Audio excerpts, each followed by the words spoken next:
Carta Capital e Fundação Friedrich Ebert apresentam... Eu sou Messias, mas não faço milagre. Na política, eu sou imbrochável. Por que seu tio ainda ama o Bolsonaro? Uma viagem pela mente dos bolsonaristas. Episódio 1. A raiz do bolsonarismo. 600 mil mortes. Incompetência na gestão da pandemia da Covid-19. Denúncias de superfaturamento na compra de vacinas. Rachadinha, inflação descontrolada, desemprego, fome, miséria, economia em frangalhos, queimadas na Amazônia e no Pantanal, isolamento internacional, ameaças de golpe. O desempenho de Jair Bolsonaro em quase 3 anos de mandato leva 70% da população brasileira a desejar vê-lo longe da principal cadeira do Palácio do Planalto. Uma parte considerável da sociedade, estimada entre 20% e 30% do eleitorado, mantém, no entanto, uma fidelidade canina ou bovina, segundo os críticos mais sarcásticos. Nada, absolutamente nada parece ser suficiente para afetar a confiança daqueles que se reúnem no cercadinho à porta do Palácio da Alvorada, que aclamam o presidente em suas viagens pelo Brasil ou que aderem às convocações de protestos em apoio a Bolsonaro, como as manifestações golpistas de 7 de setembro. Ao contrário, quanto mais a imagem de Bolsonaro se fragiliza diante da opinião pública tradicional, mais essa porção de brasileiros lhe devota um apoio absoluto e incondicional. Essa massa de brasileiros a favor do presidente mantém o país em um impasse. Se Bolsonaro não tem condições de promover um autogolpe, a oposição não consegue avançar na mobilização pelo impeachment. As peças no xadrez permanecem paradas. Quem rejeita Bolsonaro tende a menosprezar as razões que levam ao menos 1/4, às vezes 1/3 da população a se sentir representada pelo presidente. A oposição enxerga este grupo como uma massa uniforme e amorfa, formada por ignorantes, desinformados, fascistas e fanáticos religiosos.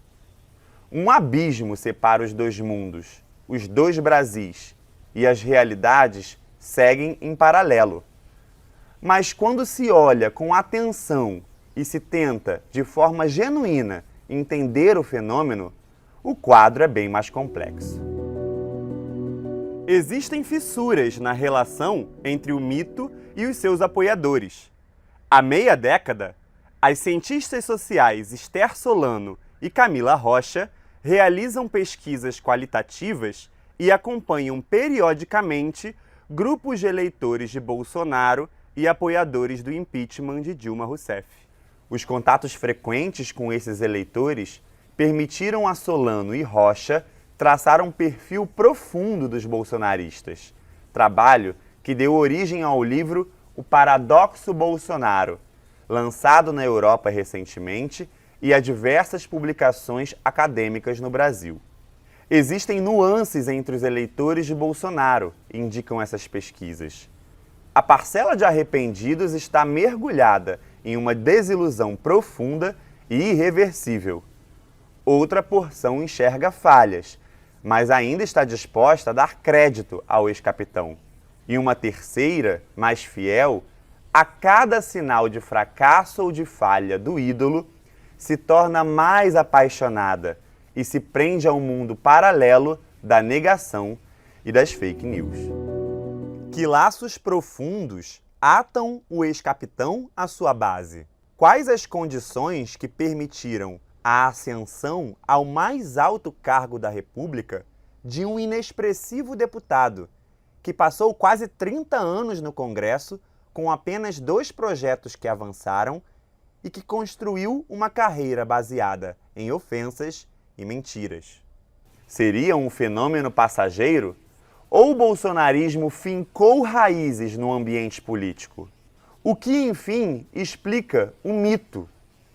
Esther Solano e Camila Rocha decifraram ao longo do tempo o universo bolsonarista, seu conjunto de valores, sua concepção de mundo e a profundidade de sua devoção ao presidente da República.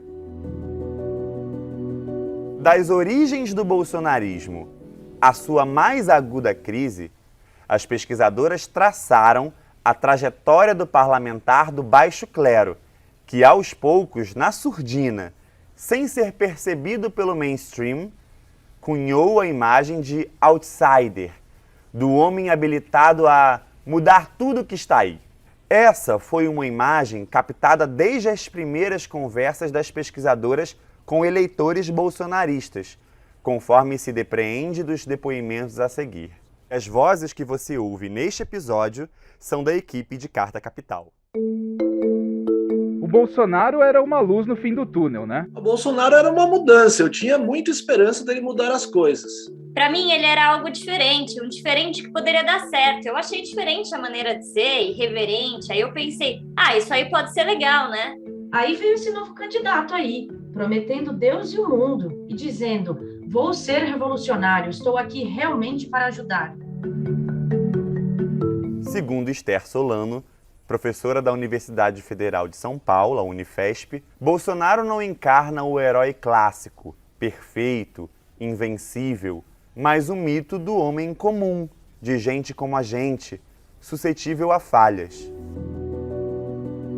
É o mito do homem comum, digamos. Isso é muito importante. Então, não é um mito sem erro, não é um mito inatingível.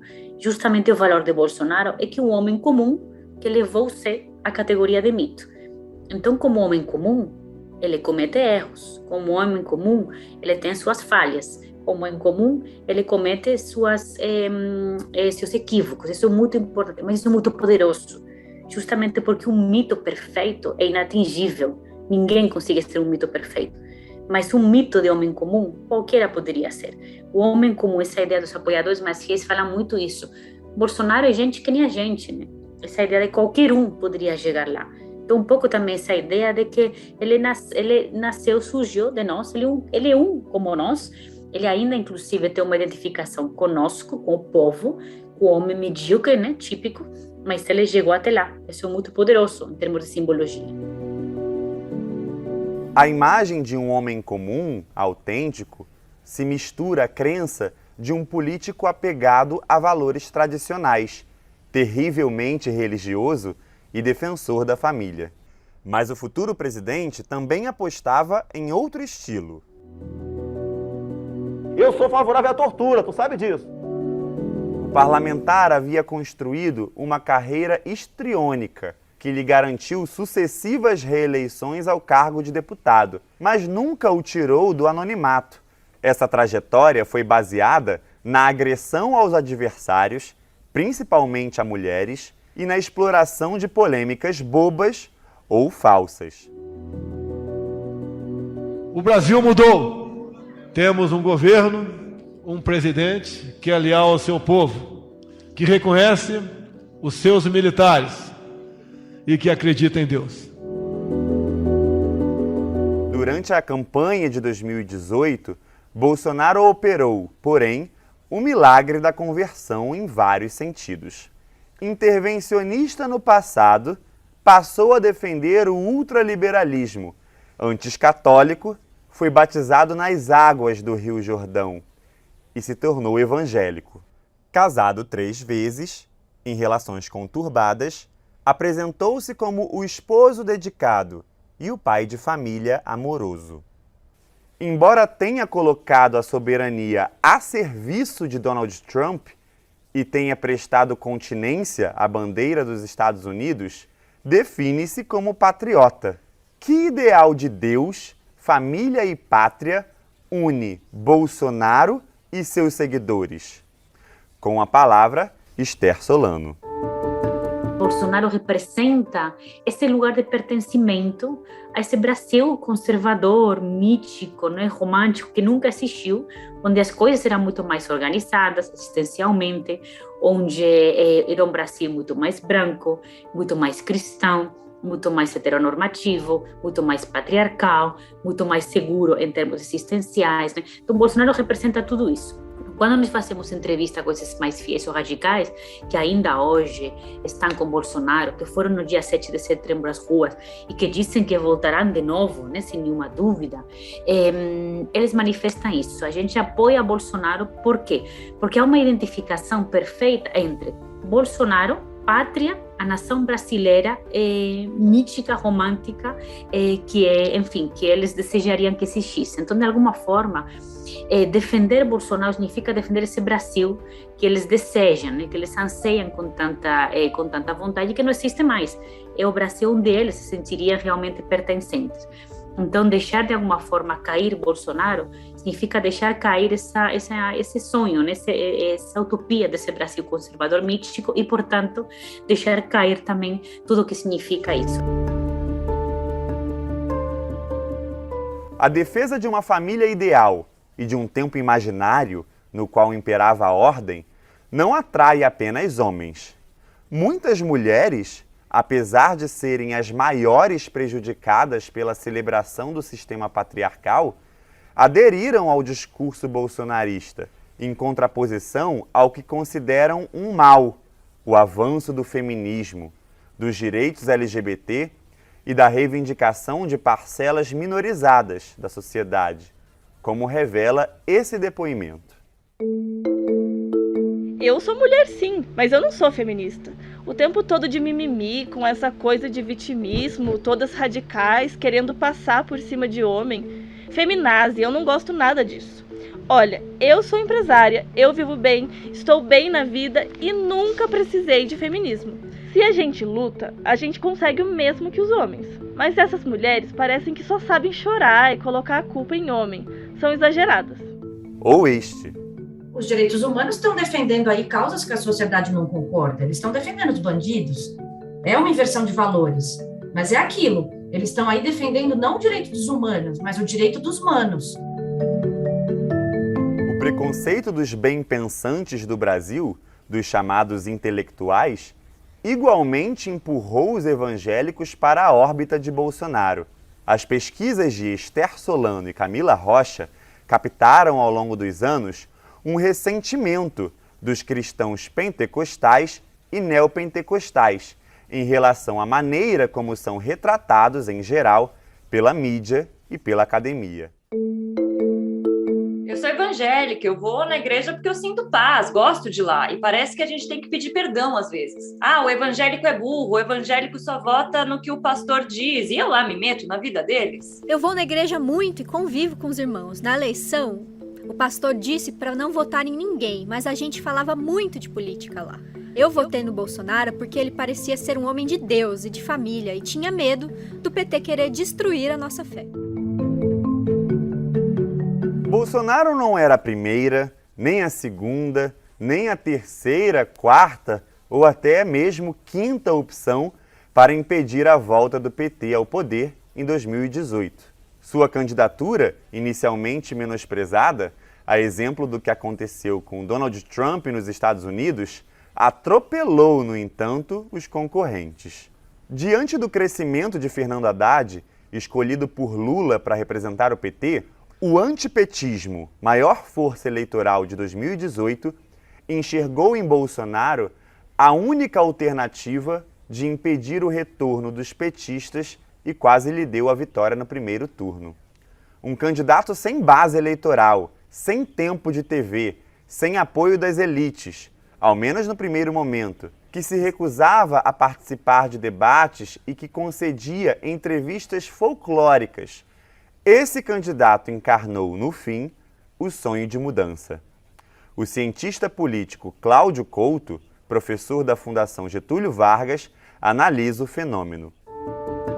No momento em que houve uma grande frustração, o que se potencializou, uma grande frustração da sociedade com a política tradicional, com a classe política de forma geral, com os partidos que representavam o sistema político estabelecido do país, foi abrindo espaço para que a negação do sistema encontrasse um lugar nos afetos dos cidadãos. né? E esse lugar foi ocupado pelo Bolsonaro. Por quê? Porque ninguém conseguiu se apresentar de forma mais convincente para essa parcela do eleitorado do que ele, justamente por ter sido sempre essa figura marginal, alguém que parecia que, mesmo com 30 anos de carreira política nas costas, vinha de fora da política. Podia até fazer um monte de coisas que os outros aí da raia miúda, da política brasileira fazem, a história da rachadinha, só para dar um exemplo. Apesar disso, ele aparecia para esse eleitor como alguém diferente. E mais, né? Justamente também por falar o que falava, né? Dizer os absurdos que sempre disse, coisas que os outros não tinham capacidade de dizer, ele se converteu no mito. Né? Por que ele é chamado de mito pelos seus seguidores? Isso não é de agora, isso vem já do período pré-eleitoral. Ele é chamado de mito porque ele justamente tem essa performance pública que outros são incapazes de ter. Ninguém é tão boçal quanto o Bolsonaro. Para Marcos Coimbra, diretor do Instituto de Pesquisas Vox Populi, a eleição de 2018 foi totalmente atípica, manipulada desde o início com o único objetivo de afastar Lula da disputa. Essa interferência, diz ele, mudou os contornos do processo e, em grande medida, explica a vitória de Bolsonaro.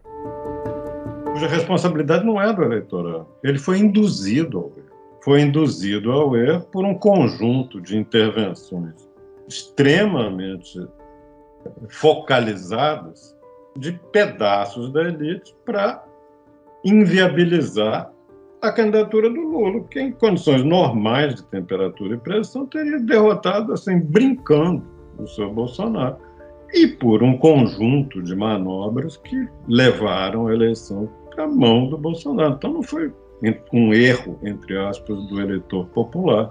O eleitor popular foi dirigido para o resultado. E como essas pessoas foram privadas da informação a respeito de quem era o seu Jair Bolsonaro, elas acharam que podia ser que desse certo. Assim, ao fim do segundo turno de 2018, os brasileiros escolheram Bolsonaro para comandar uma das maiores economias do planeta, sem saber ao certo para onde essa escolha nos levaria. Rumo ao fim do mandato do ex-capitão, o país se vê afundado na sua mais grave crise social, econômica e moral em décadas, e vive sob a ameaça de um golpe. Bolsonaro será capaz de resistir ou se tornou carta fora do baralho? O bolsonarismo sobrevive a seu líder? Como o lavajatismo, a rejeição à política e o discurso anticorrupção influenciaram, influenciam e irão influenciar o rumo da política no país? As respostas a estas e a outras perguntas você ouve nos próximos episódios de Por que seu tio ainda ama o Bolsonaro? Até lá!